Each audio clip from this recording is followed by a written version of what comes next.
It's been a while since my first jab, where I brought you guys a video on the basics of the COVID vaccine and coronavirus overall.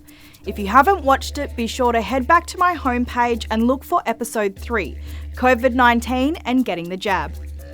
On this week's episode of Paint It Black, I'll take you through the vaccine stats and if and how Indigenous Australians are to blame for the slow rollout. So stay tuned and don't forget to subscribe to my channel.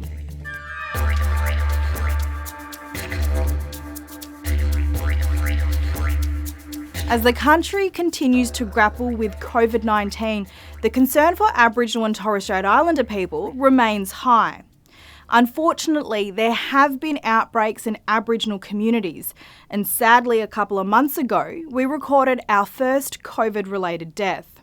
The first regional death, a man in his 50s at Dubbo Hospital, believed to be Australia's first Aboriginal COVID death. It's a very sad day, I know, for Dubbo and the whole of the region.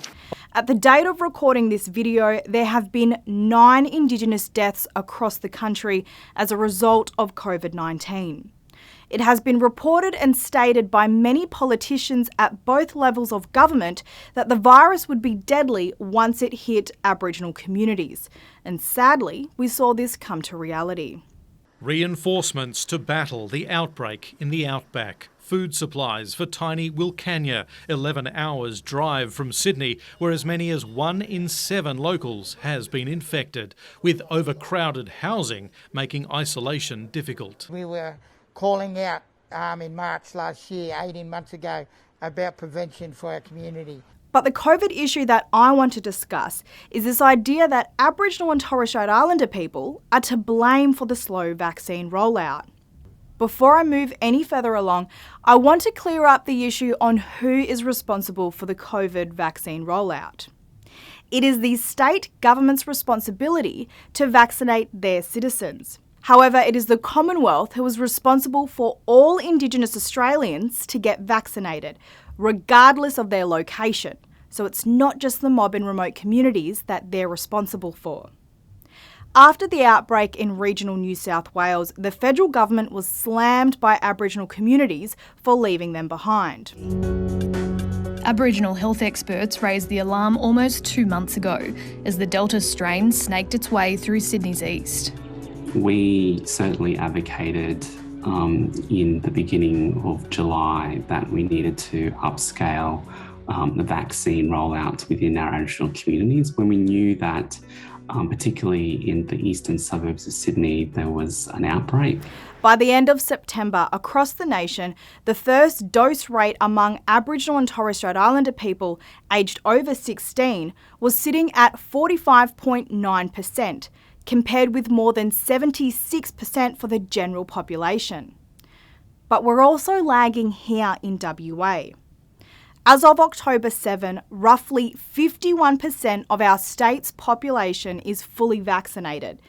But for Indigenous Australians in WA, 20,043 people have received their first dose, while 12,165 are fully vaccinated. That's roughly 12% of the state's Indigenous community fully vaccinated.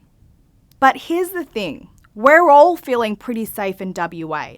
I don't think many West Australians, regardless of their Aboriginality, are getting vaccinated. Is there hesitancy? Maybe.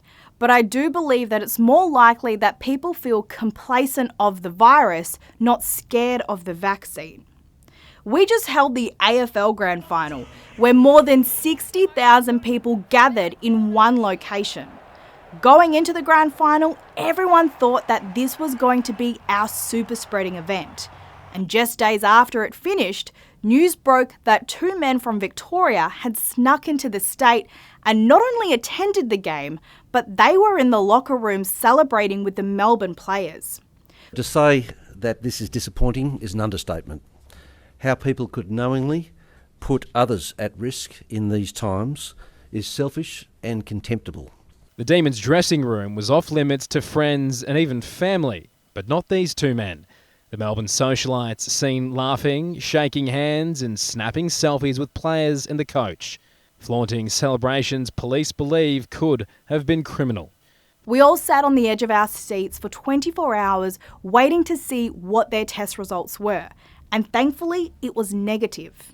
It beggars belief that people would knowingly do this and threaten the livelihoods and the lives of millions of Western Australians. But we're still COVID-free. Today it was confirmed both men from high-risk Victoria have tested negative to COVID.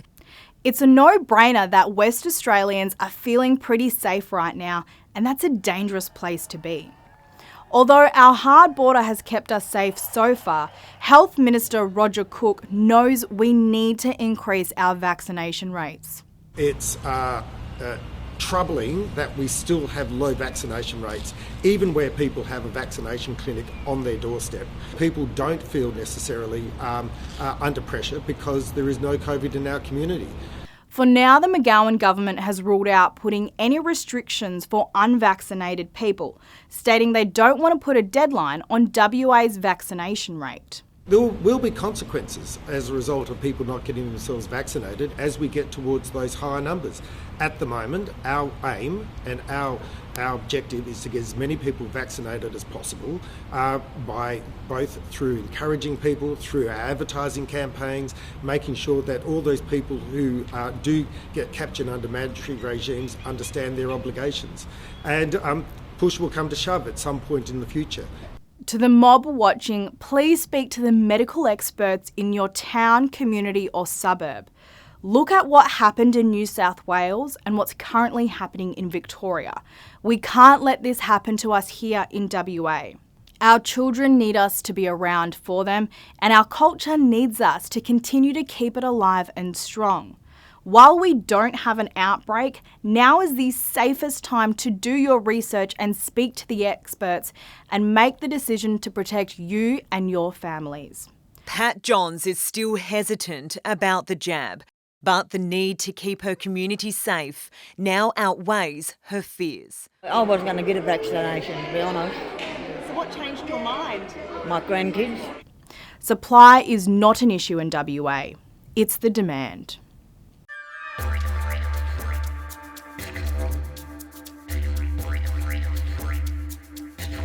Thanks for watching, and be sure to subscribe to my channel. And don't forget to check out my weekly columns in The West Australian and online at thewest.com.au.